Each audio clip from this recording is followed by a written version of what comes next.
Hello guys, कैसे हो आप सभी दोस्तों। ये हमारा चैप्टर 7 है क्लास 11th वाले बच्चों के लिए और ये वाला हमारा पार्ट 4 है।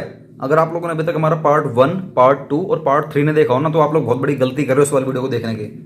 आप एक काम करो, सबसे पहले इन 1, 2, 3 तीनों पार्टों को देख लो। तीनों पार्ट्स के लिंक मैंने आपको नीचे इस वाली वीडियो नीचे डिस्क्रिप्शन में दे रखे हैं, जाओ उन तीनों को देखो, जिससे कि आपको ये वाला फोर्थ पार्ट आपको समझ में आ जाएगा बहुत आराम से। चैप्टर है हमारा sources of business finance. First वाला पार्ट में हम लोगों ने मीनिंग कवर करा था। सेकंड पार्ट में हम लोगों ने sources of finance on the basis of ownership, जिसमें दो होते हैं हमारे, ओनर्स फंड और बोरोड फंड, ये कवर करा था। और फिर हम लोगों ने थर्ड वीडियो में कवर करा था सोर्सेस ऑफ रेजिंग फाइनेंस, हम लोग पैसा कहाँ कहाँ से रेज कर सकते हैं। ये काफ़ी सारे तरीके थे हमारे, retained earnings, trade credit, public deposit, shares, debentures, commercial banks, financial institutions और इंटरनेशनल फाइनेंसिंग। इन सारे तरीके से हम लोग बाहर से पैसा रेज कर सकते हैं। और कुछ पैसा हमारा घर का है, कुछ पैसा हमारे को हमारी इज्जत के हिसाब से मिलेगा, और कुछ पैसा हमें पब्लिक से वैसे ही मिल जाएगा। कुछ पर हमें ज़्यादा ब्याज देना पड़ेगा, कुछ पर हमें कम देना पड़ेगा, कुछ को लेने के लिए ज़्यादा मशक्कत करनी पड़ेगी, मेहनत करनी पड़ेगी। तो ये काफ़ी सारे तरीके से हम लोग पैसा रेज कर सकते हैं। थर्ड पार्ट पे हम लोगों ने ये वाला फर्स्ट पॉइंट कवर करा था, रिटेन्ड अर्निंग क्या होती है। हम लोगों ने मीनिंग देखा था, फीचर देखा था, मेरिट्स देखे थे, डीमेरिट्स देखे थे, सब कुछ देखा था, बहुत डिटेलिंग में सीखा था। तो आप लोगों से उम्मीद करूंगा जाओ यार वो वाले तीनों वीडियो को देख लो। हम लोग सीखने वाले हैं इस वाले फोर्थ पार्ट में ट्रेड क्रेडिट क्या होता है। फिर हम लोग बाद में कवर करेंगे नेक्स्ट पार्ट में पब्लिक डिपॉजिट क्या होता है। तो पहले फटाफट से इस वाली वीडियो में, बहुत छोटी सी वीडियो बनने वाली है, ट्रेड क्रेडिट क्या होता है ये सीख लेते हैं। देखिए ट्रेड क्रेडिट क्या होता है, बहुत सिंपल है, आपको पहले समझाता हूँ ट्रेड क्रेडिट होता है क्या है। ट्रेड क्रेडिट मतलब होता है आप लोगों को कहीं से फाइनेंस पैसा नहीं मिलेगा, लेकिन आप लोगों को ना ट्रेड मतलब आप जो व्यापार कर रहे हो, अगर आपने सामने वाले से कोई माल परचेज करा है तो आपको ना कुछ क्रेडिट पीरियड आपको उधार दे देगा। जैसे कि मान लीजिए आपको 20,000 रुपए का सामान चाहिए, लेकिन आपके पास पैसे नहीं है, लेकिन फिर भी आपको शॉपकीपर जो सामने वाला जो बिजनेसमैन है वो आपको 20,000 रुपए का माल उधार दे देगा, आपको ट्रेड क्रेडिट पीरियड दे देगा, जो भी आप मांगोगे, 1 महीना, 1.5 महीने, 2 महीने, तो आपके पास बिना पैसे हुए बिना आपको सामान मिल जाएगा। लेकिन बशर्ते मतलब ये होता है कि आपकी मतलब मार्केट में वैल्यू अच्छी होनी चाहिए। आप जो पेमेंट पहले कर दिया करते थे, आपका जो सामने जिससे भी आप माल लेकर आओगे, आपका जो भी बिजनेसमैन है उसके आपके जो रिलेशनशिप हैं काफ़ी अच्छे होने चाहिए, डीलिंग काफ़ी पहले पुरानी वाली काफ़ी अच्छी हुई होनी चाहिए, तभी आपको ये ट्रेड क्रेडिट पीरियड मिलता है। अदरवाइज आपको कोई दुकान पर भटकने भी नहीं देगा। समझ रहे हो, आपके बिजनेस की आपकी वैल्यू कितनी, आपने कितनी गुडविल क्रिएट कर रखी है, इसी पे डिपेंड होता है कि आपको ट्रेड क्रेडिट पीरियड कितना मिलेगा भी या नहीं मिलेगा, सब कुछ उसी पे डिपेंड करता है। या तो आपको जो भी फंड मिलेगा ना, जनरली प्रैक्टिकली इसको हम लोग शॉर्ट टर्म फाइनेंस बोलते हैं। शॉर्ट टर्म, ये लॉन्ग टर्म नहीं हो सकता। आप किसी से उधार माल लेकर आ रहे हो तो आप ये नहीं बोलोगे मैं 10 साल बाद पेमेंट दूंगा, 20 साल बाद दूंगा, नहीं भाई, 10 दिन बाद, 5 दिन बाद, 2 दिन बाद, 20 दिन बाद, 1 महीने, 2 महीने, 3 महीने, इतना हो सकता है बस, इससे ज्यादा हमारा नहीं हो सकता। चलिए, trade credit refers to an arrangement whereby, जिसमें एक मैन्युफैक्चरर इज ग्रांटेड, उसको अथॉरिटी मतलब ग्रांट मतलब परमिशन मिल जाती है, credit from the supplier of raw material. Supplier किसी भी चीज का हो सकता है, रॉ मटेरियल या इनपुट या स्पेयर पार्ट, किसी भी चीज का सप्लायर हो सकता है भाई, वो किसी भी चीज जिसमें आप डील करते हो उसका सप्लायर हो सकता है। तो वो आपको ग्रांट कर देगा, आपको परमिशन दे देगा, जो भी हो सकते हो आप, या मैन्युफैक्चरर हो गया, factory, industry, company, firm, organisation, कुछ भी हो सकते हो आप, तो आपको ग्रांट कर देगा, कुछ क्रेडिट पीरियड आपको दे देगा वो। The suppliers allow their customers to pay their outstanding balance within a credit period. आपको कुछ क्रेडिट पीरियड में आपको वो पैसा देना पड़ेगा। Generally the duration of trade credit is 3 to 6 months. यहाँ पे लिख लेना नॉट मोर देन दैट, इससे ज्यादा हो ही नहीं सकता। And thus it is a short term financing facility. ये एक फैसिलिटी है जो कि एक मैन्युफैक्चरर, एक होलसेलर, एक बिजनेसमैन आपको प्रोवाइड करता है आपकी गुडविल के बेस पे।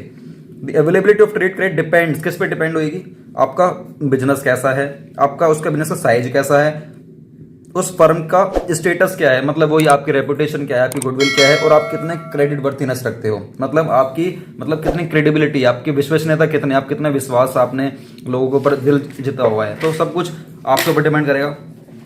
अगर आपने बिजनेस में मार्केट में काफ़ी अच्छी वैल्यू बना रखी होगी तो आपको क्रेडिट पीरियड, जो आपका जो भी क्रेडिट पीरियड है वो आपको मिल जाएगा, और अदरवाइज आपको फिर दिक्कत का सामना करना पड़ सकता है। फायदे क्या है इस चीज़ के, अगर आपको मान लीजिए कहीं से क्रेडिट पीरियड मिल जाएगा, फायदा क्या है, सबसे पहला फायदा ये है कि आपको ये रेडिली अवेलेबल, रेडिली मतलब होता है आसानी से आपको मिल जाता है, आसानी से ऐसे नहीं मिलता है, तो बेकार की बात कह रहा है रेडिली अवेलेबल, ऐसा नहीं। ये जब कह रहा है रेडिली अवेलेबल, आपके जो मार्केट में वैल्यू है, गुडविल है, रेपुटेशन है, तभी कह रहा है रेडिली, तभी कह रहा है ये, तभी आसानी से मिलेगा। रेडिली मतलब होता है आसानी से, आपको आसानी से कब मिलेगा, आपकी जो मार्केट में वैल्यू होगी। लेकिन अगर आपके मार्केट में वैल्यू ही नहीं, आपको कैसे पैसा मिल जाएगा भाई, तो रेडिली तो मिलेगा ही नहीं। Trade credit is available without any special effort, आपको इसके लिए कोई स्पेशल एफर्ट नहीं करना। अगर आपके मार्केट में वैल्यू है ना, अच्छी वैल्यू है, तो आपको इसके लिए कोई स्पेशल एफर्ट्स करने की जरूरत नहीं है। मार्केट में जाओ, जितना माल चाहिए उतना उठाओ, और आप उसको ट्रेडर को बोल देना मैं इतने दिन बाद दूंगा। प्रैक्टिकली मार्केट में होता क्या, अगर आपकी बहुत अच्छी वैल्यू है ना, आपके पास बहुत पैसा पड़ा हुआ है और आपका जो बिजनेसमैन है उसके आपके बारे में पता है कि यार आप तो भैया पहले पैसे देते हो, माल बाद में लेते हो, तो वो आपसे कभी बोलेगा नहीं कि पैसे दे भाई। वो तो बल्कि ये बोलेगा कि यार भाई एक काम कर, माल ले जा, पैसे देता रहिए, कोई दिक्कत नहीं, क्योंकि आपकी वैल्यू बहुत ज्यादा है। तो इसलिए कह रहा है रेडीली अवेलेबल। दूसरा ये फ्लेक्सिबल है यार। फ्लेक्सिबल मतलब है कि इसके लिए कोई रिजिड, कोई हार्ड, रिजिड मतलब होता है हार्ड, इसके लिए कोई रिजिड, कोई रूल्स एंड रेगुलेशन नहीं बने इस मतलब इस टाइप के व्यापार करने में। It can be easily adjusted with the changing needs of the purchase as time of payment is generally adjusted in view of past dealing। मतलब आपकी पेमेंट को एडजस्ट कर दिया जाता है अगर आपकी जो भी पास्ट डीलिंग होगी। मतलब ये फ्लेक्सिबल है। अगर आपकी पास्ट डीलिंग काफ़ी अच्छी है, बहुत अच्छी रही है आपका उसके ऊपर, दुकानदार के ऊपर, या आपको शॉपकीपर है, होलसेलर है, मैन्युफैक्चरर है, अगर उसका कोई पुराना बकाया पैसा नहीं है, कोई भी पुराना बकाया नहीं है और आपकी गुडविल बहुत अच्छी है, तो आप ये फ्लेक्सिबल इसलिए कह रहा है कि आपको फिर और जो भी क्रेडिट पीरियड है ना आपको मिल जाएगा 2 महीने, 1.5 महीने, 3 महीने का। लेकिन अगर आपने पुराना पेंडिंग जो भी आपकी पास्ट डीलिंग अगर आपकी अच्छी नहीं है, या आपने पुराना पास्ट पैसा आपने वापस नहीं करा अभी तक, तो ये जो फ्लेक्सिबल इसलिए कह रहा है कि आपको फिर जो ट्रेड क्रेडिट पीरियड मिलेगा ना, पहले बार तो मिलेगा ही नहीं, और चलो मिलेगा भी ना तो वो फिर 2-3 महीने का नहीं होगा, वो मुश्किल से 2-4-5 दिन का होगा। ठीक है ना, तो इसलिए कह रहा है फ्लेक्सिबल है, मिल भी सकता है, नहीं भी मिल सकता। आपकी वैल्यू अच्छी है तो मिल जाएगा, नहीं है तो नहीं मिलेगा, सीधी सी बात है। इसके लिए कोई कॉस्ट नहीं आती। कॉस्ट मतलब ये कि अगर सामने वाला आपको 2 महीने के लिए क्रेडिट पीरियड दे रहा है ना, तो ये नहीं कि इसके लिए वो आपसे सामने वाला कुछ आपसे ज्यादा चार्ज करेगा, ऐसा कुछ नहीं होता है। इसलिए इसका फायदा बताया गया है, आपको क्रेडिट पीरियड ज्यादा मिल जाएगा। ठीक है ना, लेकिन प्रैक्टिकल लाइफ में जाओगे ना तो ऐसा नहीं होता भाई, वो कुछ ना कुछ आपसे कॉस्ट पर ना कुछ एक्स्ट्रा पैसा लगा के ले लेता है। कई लोग लेते हैं, कई लोग नहीं लेते हैं, लेकिन प्रैक्टिकली ये इस तरीके से समझा रहे हैं कि मतलब कोई कॉस्ट नहीं आती है। लेकिन रियल लाइफ में जाओगे ना तो कॉस्ट आती है, आपको पता नहीं चलेगी। वो कॉस्ट में ना कुछ मार्जिन ऐड कर देते हैं और वो कुछ नहीं होता, वो इंटरेस्ट होता है बस, और कुछ नहीं है। तो no flotation cost is involve in arranging trade credit. कोई कॉस्ट वगैरह नहीं आती है, लेकिन मैंने बता दिया है प्रैक्टिकली ऐसा नहीं होता कि आप तो सामने वाला बोल देगा कि कोई दिक्कत नहीं भाई साहब 3 महीने बाद पेमेंट कर देना, लेकिन 3 महीने तक का ना ब्याज उसकी कॉस्ट में ऐड होता है, आपको पता भी नहीं चलती होगी।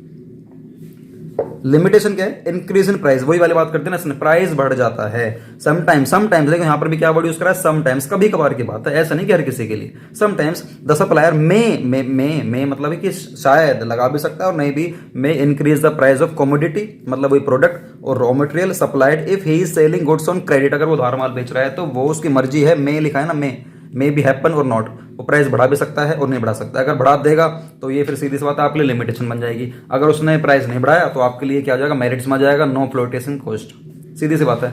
एक लास्ट है लीगल एक्शन। लीगल एक्शन मतलब ये कि सामने वाला जब आपको उधार माल देता है तो जो बायर होता है ना, जनरली क्या होता है, एक प्रोमिसरी नोट इश्यू करता है। प्रोमिसरी वो प्रॉमिस करके देता है कि ठीक है भाई साहब मैं आने वाले 3 महीने बाद आपको पेमेंट कर दूंगा, या आने वाले 2 महीने बाद आपको पेमेंट कर दूंगा। प्रॉमिस करता है, लिख के देता है एक पेज पर, एक स्टैम्प पेपर पर लिख के देता है, और ये दोनों साइन करते हैं उस पर कि ठीक है भैया मैंने लिख के दे दिया है कि मैं तेरे को 2 लाख रुपए का माल जो मैंने आपसे लिया है मैं 3 महीने बाद आपको 2 लाख की पेमेंट कर दूंगा, ये लो और बोलो।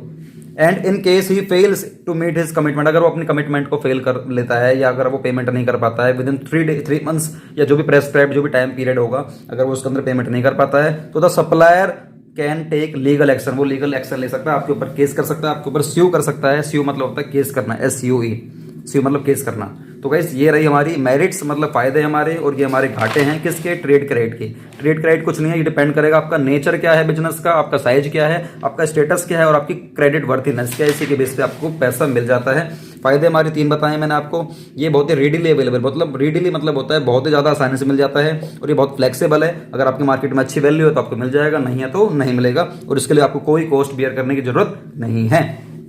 और ट्रेड क्रेडिट के हमारे 2 घाटे होते हैं। घाटे मतलब ये कि कभी कभार ये प्राइस बढ़ जाता है, मतलब प्राइस बढ़ाकर आपको माल बेचा जाता है और आपको पता भी नहीं चलती है, और अगर आपने कोई पेमेंट नहीं करी तो आपके ऊपर लीगल केस हो सकता है। तो गाइस ये रही हमारी आज की 4th वीडियो, छोटी सी वीडियो है, कोई दिक्कत वाली बात नहीं है। और गाइस वीडियो अच्छी लगी, वीडियो को लाइक करना हमारी मोटिवेशन के लिए, चैनल को सब्सक्राइब करना जिससे फ्यूचर में आने वाली कोई वीडियो आपसे मिस नहीं होगी। और वीडियो में नीचे कमेंट में जाओ, इस वाली वीडियो में सबसे ज्यादा अच्छा आपको क्या लगा नीचे बताओ कमेंट बॉक्स में सारे, हम लोगों को थोड़ा मोटिवेशन मिलता है। और आप लोगों को अगली वीडियो किस टॉपिक के ऊपर चाहिए नीचे बता दो, हम आप लोगों के लिए नई वीडियो शूट कर देंगे सेपरेटली, ठीक है ना। और गाइज अगर आप लोगों ने अभी तक हमारा एक चैनल और भी है इंग्लिश की क्लास, अगर आपको इंग्लिश की ट्रेनिंग लेनी है, अगर आप चाहते हो कि आप इंग्लिश में परफेक्ट हो जाओ अकाउंटेंसी की तरह, क्योंकि ना आने वाले टाइम में इंग्लिश की बहुत ज्यादा वैल्यू है, और हमारा जो चैनल है ना, हम लोग उस चैनल पर प्रोफेशनल तरीके से ट्रेनिंग प्रोवाइड करते हैं। तो जाओ उस वाले चैनल सब्सक्राइब करके ना सारी वीडियोस को देख लो। लेकिन काफी सारी वीडियोस पड़ी हुई हैं, आपको ना एक ऑर्डर पता नहीं चलेगा कि किस ऑर्डर में आपको देखनी है, फर्स्ट कौन सी है, सेकंड कौन सी है, थर्ड कौन सी है। तो मैं आपको ना 70 लिंक्स प्रोवाइड करूंगा, उसके लिए आपको ना हमारे इंस्टाग्राम को फॉलो करना होगा। इंस्टाग्राम पर जाओ, फॉलो करके हमें यस करके भेजना, पर्सनली मैसेज करके कि सर मैंने आपकी अकाउंट्स की वीडियो देखी थी, वहां पर आपने बोला था कि हमारे को इंस्टाग्राम पर फॉलो करना और आप हमें 70 लिंक्स के बारे में कुछ बता रहे थे। 70 लिंक्स, वो 70 वीडियोस ऐसी हैं, अगर आपने वो 70 वीडियोस देख लिया ना, आपको ग्रामर में कोई नहीं रोक पाएगा आगे बढ़ने से। उसमें सारे टेंस है, सारे मॉडल्स है, सारे आर्टिकल्स हैं, एक्टिव वॉइस, पैसिव वॉइस, मतलब सब कुछ है, यहाँ तक कि वर्ड्स मीनिंग भी कवर कर रखे हैं। तो बहुत मतलब सबको सिखाया गया। तो देरी किस बात ही कर रहे हो यार, जाओ इंस्टाग्राम को फॉलो करो और इन दोनों चैनल को सब्सक्राइब करते हैं, जिससे कि हमें भी मोटिवेशन मिलता है और आप लोगों को फ्यूचर में कोई भी वीडियो आएगी ना आपको मिल जाएगी। इसलिए आपको ना एक बेल आइकन को क्लिक कर देना है। तो चलो मिलते हैं नई वीडियो साथ। वंदे मातरम, जय हिंद।